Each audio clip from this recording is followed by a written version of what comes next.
오늘의 사연 시작하겠습니다. 안녕하세요. 저는 47살의 평범한 남성입니다. 부지런한 분들께서는 이미 하루를 시작하셨을 새벽 아침에 저의 이야기를 해보려고 합니다. 저는 5년 전 조금 늦은 나이에 지인의 소개로 지금의 아내를 만나게 되었습니다. 아내는 저보다 12살 어립니다. 처음엔 나이 차이가 꽤 나는 아내에게 미안하기도 했고 부담스럽기도 했지만 저희는 2년이 넘는 시간 동안 서로 알아가며 사랑하고 미래를 약속했습니다. 그리고 현실로 이루었습니다. 연애 시절 아내는 거짓말이 잦은 편이었지만 본심은 여리고 순하다는 느낌을 강하게 받은 저로서는 아내를 밉게 생각할 수 없었던 것 같습니다. 작은 사업체를 운영하며 여느 가정과 같이 아둥바둥 지지고 볶고 단란한 생활을 이어가던 중 운영하던 사업이 갑작스레 실패하게 되었고 재기를 하려 했지만 연이어 시작한 사업은 줄줄이 실패하고 말았습니다. 결국 저는 생계를 이어가기 위해 공장에 다니게 되었습니다. 어떻게든 이겨내보자 생각하고 이 악물며 일하려 했지만 일이 영 몸에 맞지 않아 저는 늘 지치곤 했습니다. 결국 불행은 연이어 찾아왔습니다. 여느 날처럼 공사장에서 일을 하고 있던 중 동료 직원의 기계 오작동으로 인해 기계에 팔이 끼는 끔찍한 사고가 벌어지고 말았습니다. 그 사고로 인해 저는 결국 한쪽 팔을 잃었습니다. 다친 팔의 고통보다 참기 힘든 여러 가지 어려움들이 두려웠습니다.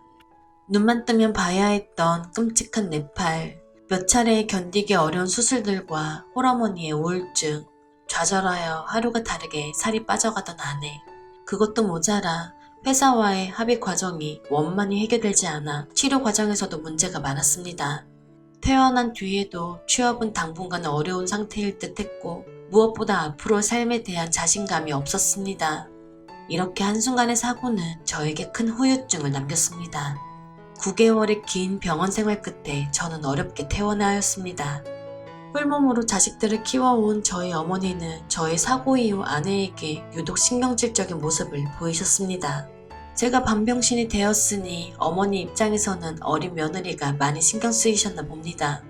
혹시나 젊은 며느리가 한눈이라도 팔지 않을까 하는 노파심이 아니셨나 싶습니다.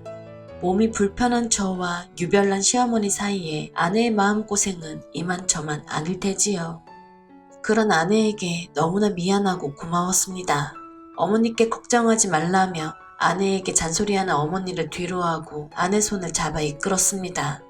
앞으로도 수개월 병원에 다니며 치료를 받아야 하는 상황입니다. 이토록 힘든 시기이지만 아내의 헌신적인 간호 덕에 현재 저는 희망을 잃지 않을 수 있었습니다. 퇴원 후 오랜만에 집으로 돌아와 그날도 아내는 저를 살뜰히 보살펴 주었습니다. 그때 아내에게 한 통의 전화가 걸려왔습니다. 아내는 황급히 전화를 끊어버렸습니다. 누구냐고 물으니 실수로 알람을 잘못 맞춰 놓았다며 얼버무렸습니다. 짐작에 무언가를 숨기는 듯 해보였습니다. 그날 저녁에 아내가 잠시 나갔다 온다고 하더군요. 어딜 가냐 물으니 집 앞에 잠깐 친구가 보자고 해서 다녀온다 했습니다. 저는 그런 아내의 외출이 의심스러울 수밖에 없었습니다.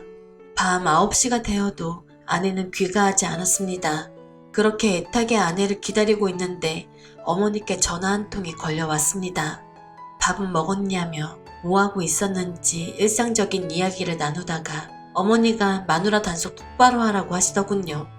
무슨 소리냐고 물으니 동네 사람들한테 내가 무슨 소리를 들었는 줄 아냐며 제가 병원에 입원했을 때 아내가 밤마다 외간 남자를 만난다고 다닌다는 충격적인 이야기였습니다. 아무래도 아내는 저보다 한참 어리고 저는 사고로 몸이 불편한 상황이니 남자로서 자신감이 많이 떨어진 상태였습니다. 어머니께 이상한 소문까지 들으니 신경이 많이 쓰이더군요. 며칠 후 저는 동네 친한 후배를 은밀히 만났습니다. 어릴 때부터 알고 지낸 막연한 사이라 저의 고민을 터놓고 얘기했습니다. 아내가 나 몰래 바람을 피우는 것 같다며 얘기했고 후배는 본인이 도울 수 있는 일이 없냐고 물었습니다. 저는 아내를 확인하고 싶었고 그렇게 후배에게 아내의 뒷조사를 부탁하게 되었습니다. 늦은 밤 또다시 아내가 집을 나서더군요. 주방에는 오늘도 늦을 테니 저녁 잘 챙겨 먹으라며 쪽지를 남겨놨습니다. 아내를 기다리다 출출하여 저는 부엌으로 들어갔습니다.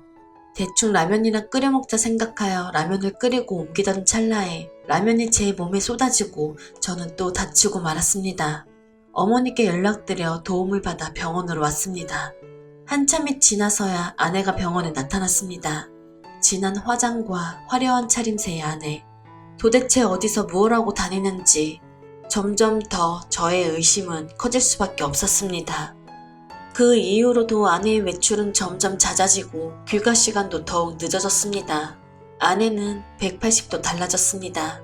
그리고 얼마 후 저는 동네 후배를 다시 만났습니다. 어떠냐? 아내가 바람핀 거 맞냐며 물었습니다. 후배는 직접 보라며 사진을 주더군요. 너무나 깨끗했습니다. 장 보러 다니고 커피 마시고 다닌 게 다였습니다. 흠잡을 게 없더군요. 말도 안 된다며 후배에게 따졌습니다. 결과가 깨끗하면 오히려 좋아해야 하는 거 아니냐고 오히려 후배가 저를 못마땅하게 쳐다보더군요. 하지만 저는 도저히 사진을 믿을 수가 없었습니다. 다음날 술에 잔뜩 취해 비틀거리며 아내가 집으로 돌아왔습니다. 더 이상 참을 수가 없어 아내에게 따졌습니다. 허구한 날 어떤 자식 만나고 다니는 거냐며 적당히 좀 하라고 소리쳤습니다. 그러자 아내는 어이없다는 듯 저를 쳐다보며 되려 저에게 소리를 지르더군요. 본인도 이제 더 이상 못 참겠다며 지긋지긋하답니다. 이럴 거면 차라리 이혼하자고 하더군요. 그야말로 적반하장이었습니다. 이혼하자고 폭탄 선언하는 아내가 도무지 이해되지 않았습니다. 아내가 저녁마다 외출하고 늦은 밤이 되어서야 들어오는데 어떤 남편이 이 상황을 이해할까요? 아내는 그날 이후 외출 시간도 길어지고 횟수도 증가했고 나중엔 외박을 하는 상황까지 벌어졌습니다. 이제 아내의 외출은 일상이 되어버린 듯 했습니다. 더 이상 두고 볼 만은 없었습니다. 몸이 불편했지만 저는 몰래 아내의 뒤를 쫓기로 했습니다. 이토록 어두컴컴한 밤에 아내는 도대체 어디를 가는 걸까요? 아내는 집 근처의 한 시내에 번잡한 유흥가로 향했습니다. 그리고 아내가 들어간 곳은 유흥가의 한 노래방이었습니다. 더 이상 따라 들어가지 못하고 가게 앞에서 멈춰 섰습니다. 아는 언니라도 만나서 기분 풀려 왔겠지 싶어 따라 들어갈까 말까 고민하다 여기까지 온 거 내 두 눈으로 직접 확인하자 생각해 노래방 안으로 들어갔습니다. 아내가 있는 룸을 찾아 유리 너머로 방 하나하나 확인하던 찰나에 웬 남자들 여럿과 어울려 춤추고 노래하는 아내의 모습을 보았습니다. 모르는 남자 4명과 아내와 그리고 아내와 나이가 비슷해 보이는 여자 1명이 함께 노래 부르며 춤추고 서로 껴안고 놀고 있는 것이었습니다. 그렇습니다. 아내는 저 몰래 노래방에서 도우미로 일하고 있던 것이었습니다. 도대체 왜 아내가 그랬을까? 눈앞의 광경을 믿을 수가 없었습니다. 충격에 룸 앞에 주저앉아 망연자실하고 있을 때였습니다. 갑자기 아내가 전화를 받으며 황급히 밖으로 뛰쳐나오더군요. 저는 재빨리 아내에게 들킬까 싶어 몸을 숨겼습니다. 누구를 만나기로 한 듯 뛰어가는 아내를 저는 다시 뒤쫓았습니다. 가로등이 없는 시내 한 골목에서 아내가 누군가를 기다리고 있었습니다. 그리고 그 어둠 속에서 아내를 향해 한 남자가 다가왔습니다. 그런데 그 남자는 놀랍게도 제가 고민을 터놓고 얘기했던 후배 녀석이었습니다. 흥분한 저는 보고 있을 수만은 없었습니다. 후배와 아내에게 다가갔습니다. 어떻게 너희들이 이럴 수가 있냐며 후배놈에게는 왜 네가 내 마누라랑 놀아나고 있는 거냐고 따졌고 아내에게는 이놈이랑 무슨 짓을 하고 다니는 거냐고 소리쳤습니다. 느닷없이 제가 나타나니 그 둘은 소스라치게 놀라더군요. 그런데 오히려 아내가 저를 냉정하게 밀치더니 이게 무슨 짓이냐고 되려 저에게 소리쳤습니다. 그러더니 이게 다 누구 때문인지 아냐며 이 모든 게 다 제 탓이라고 울부짖더군요. 아내는 동네 언니의 소개로 몇 달 전부터 노래방에서 일을 시작했다고 합니다. 그렇게 저 몰래 매일 밤 노래방으로 출근했던 겁니다. 저의 사고로 긴 병원 생활을 마치고 퇴원할 무렵 아내를 기다리고 있던 건 어마어마한 액수의 병원비 청구서였다고 합니다. 저희에게 마땅히 들어놓은 보험도 없었고 경제적으로도 당연히 좋지 않은 상황이었습니다. 처음엔 저희 어머니와 처가댁에서 도움을 받아 어찌어찌 살아갔나 봅니다. 저에게는 괜찮다며 걱정하지 말라고 했던 아내에게 이렇게나 큰 걱정이 있는 줄 미처 몰랐습니다. 괜찮다고 하여 병신같이 저는 괜찮은 줄만 알았네요. 평범한 주부로만 살아온 아내가 큰 돈을 마련할 수 있는 일은 결국 도우미 일이었던 것이었습니다. 저의 치료비와 생계를 이어가기 위해 아내 역시도 이 악물고 시작한 일이었는데 오히려 저 때문에 아내의 불행이 시작되었던 것이었습니다. 아내의 뒷조사를 부탁한 후배놈이 아내의 노래방으로 찾아갔던 것이었습니다. 후배놈이 아내에게 노래방에서 아내가 남자들과 어울리는 수십 장의 사진을 보여주며 아내의 비밀을 지켜주는 대가로 계속해서 돈을 요구했던 것입니다. 심지어 그 후배놈은 돈이 적다는 이유로 아내에게 폭력까지 휘둘렀었다고 합니다. 이 후배놈은 저희 아내가 도우미로 일하는 것을 알면서도 저에게 말을 하지 않은 것이지요. 그리고 오히려 아내를 찾아가서 도우미로 일하는 것을 남편에게 말하지 않을 테니 돈을 내놓으라고 협박했던 것입니다. 아내가 저를 붙잡고 하소연합니다. 자신이 얼마나 힘들었는지 아냐며 모든 게 저를 사랑해서 그런 거였다고 합니다. 저는 왜 진작에 나한테 말하지 못했냐고 미안하다고 아내를 껴안고 울었습니다. 그리고 그 후배놈을 두들겨 패줬습니다. 맞았다며 경찰에 신고하겠다고 하는 그놈에게 그러라고 했습니다. 그리고 저 역시 그놈을 아내를 협박한 이유로 경찰에 신고했습니다. 이제 곧 뜨는 해를 바라보면서 이렇게 글을 쓰니 그때의 일이 다시 생각나네요.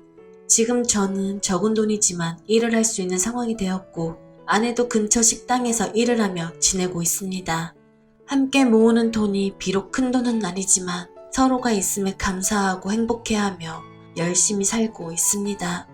긴 글 읽어주셔서 감사합니다. 오늘의 사연 들어주셔서 감사합니다. 여러분의 생각은 어떠신지 댓글 달아주세요. 재미있게 시청하셨다면 구독, 좋아요 부탁드립니다.